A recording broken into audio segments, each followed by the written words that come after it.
Saturday on Denver 7. More information out of Texas this morning. The mistakes that are causing nationwide outrage as Uvalde continues to mourn. It's important that they remember every generation pays a price for our freedom. It's Memorial Day weekend, and Colorado military members are being honored in their own way. We're taking a closer look at the meaning of this holiday weekend.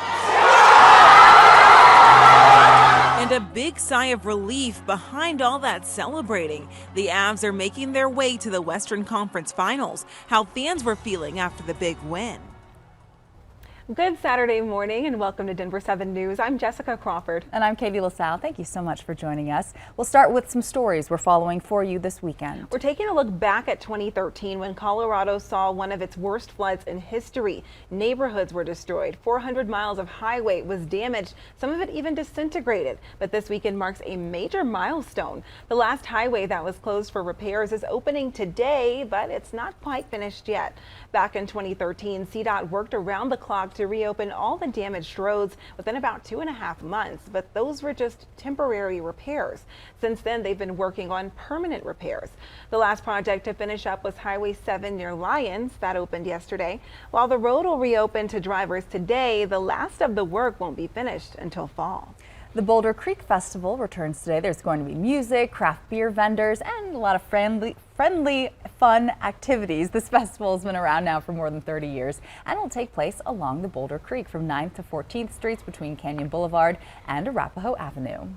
It is all about summer fun. If you're ready to enjoy a sunny day in the water, 2 water parks are opening today, Elitch Gardens and Water World. Water World opened 2 new attractions in the middle of last summer, a water coaster and a splashdown pool. The Brighton Oasis Aquatic Park opens next Wednesday. Pirates Cove opens next Saturday. And at 9:02, we want to give you a live look over downtown Denver. We have a little more cloud coverage across the state for today. Dry conditions, but could be a nice one to take a dip in the pool. Temperatures expected to climb to near 90 degrees this afternoon. Radar and satellite showing a little bit of moisture trying to make its way into northwestern Colorado, but overall across the state, it's going to be partly to mostly cloudy skies and dry conditions. Sun is shining up in Vail this morning. It is a really stunning start to our Saturday morning. Temperatures already in the high 60s downtown and out to the airport. Winds are sustained from the southwest currently at 10 miles per hour. Now it is going to get windier this afternoon. Temperatures will warm to the upper 80s, but right now we're in the high 60s over Highlands Ranch and Castle Rock. Upper 60s as well out through Bennett and Keensburg. And your Walk the Dog forecast, it's going to warm up quickly. By 11 o'clock, already seeing high 70s moving into the metro. Daytime highs in the low to upper 80s. Breezy in the backyard today, but could be a nice one to maybe throw something on the grill. Temperatures in the upper 80s. It'll be really feeling like summertime. Cooler weather and some wet conditions expected for the second half of this weekend. I'll show you that coming up on Futurecast. We're now getting more insight on the deadly mass shooting that happened in Uvalde, Texas earlier this week. 21 people, including 19 children, died Tuesday when a gunman opened fire inside a classroom at Robb Elementary. We now know the incident commander on scene misjudged the situation. That's according to top law enforcement in Texas. The commander initially thought it was not an active shooter situation, but a barricaded person inside the school, meaning they thought the kids were not in danger. They claim that's what led to a 45-minute delay before officers would kill the gunman. For the benefit of hindsight, where I'm sitting now, of course it was not the right decision. It was the wrong decision, period. There's no excuse for that. We believe there should have been an entry at that as soon as you can. The gunman entered the school through a door originally left open by a teacher who went to get a phone. The investigation into the shooting is ongoing. And when situations like this occur, police departments have protocols for how officers should respond. And those protocols are built off of lessons learned from Columbine back in 1999. Well, Grant Whitus was the first SWAT officer to go inside of Columbine High School. Officers had waited 47 minutes to set up a perimeter before entering the school. And the most important lesson from that day, police should go in right away. It's a strategy that's been successful in saving lives during shootings like the STEM school shooting in Highlands Ranch.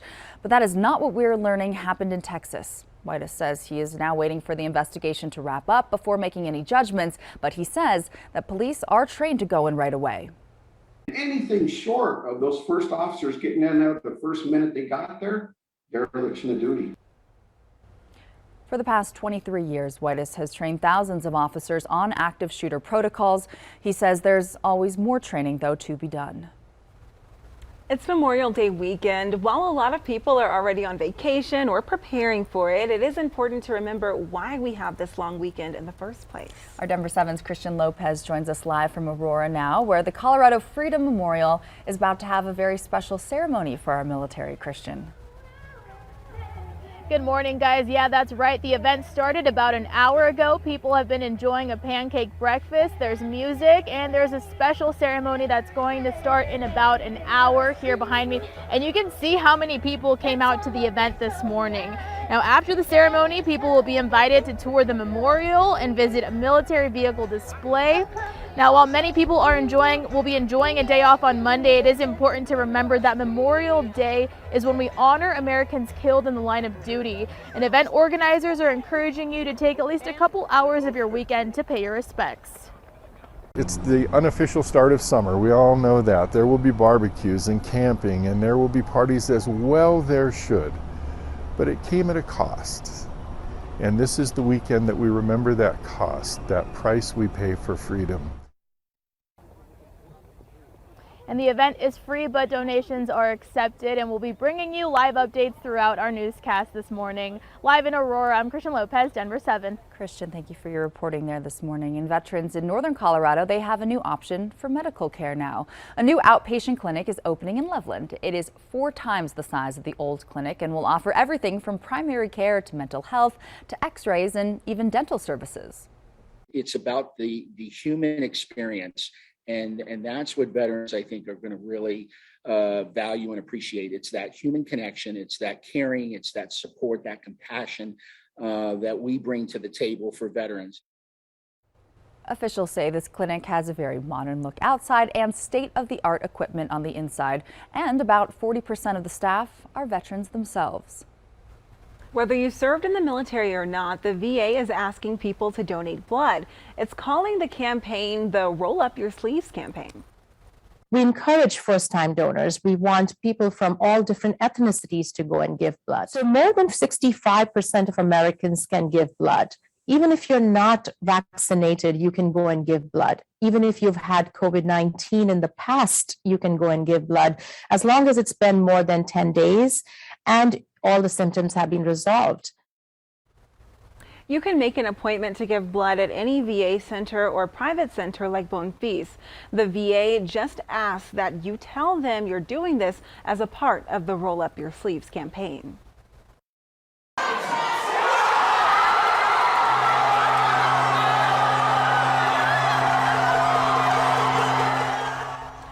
Feel the excitement. That was the scene at Tom's Watch Bar in McGregor Square last night as the Avs put the game winner in the net. Fans we talked to after the game say, bring on the Oilers. This is unbelievable. Unbelievable. It's all for the cup, and that's all that matters. And we are so excited for the city, for the state. The Avs are going to take it home, and it's going to be unbelievable. So those guys clearly celebrating. The Avs, though, they don't have much time to celebrate. Game 1 of the Western Conference Finals is Tuesday night at Ball Arena, coming quick. Nick will be breaking down the highlights in sports. If you're about to head out to the airport, you might want to brace yourself. DIA says traffic could be at pre-pandemic levels this weekend. How you can be on time for your flight. And if you're staying local, there are some detours to keep in mind in downtown Denver when 16th Street is expected to be up and running like normal.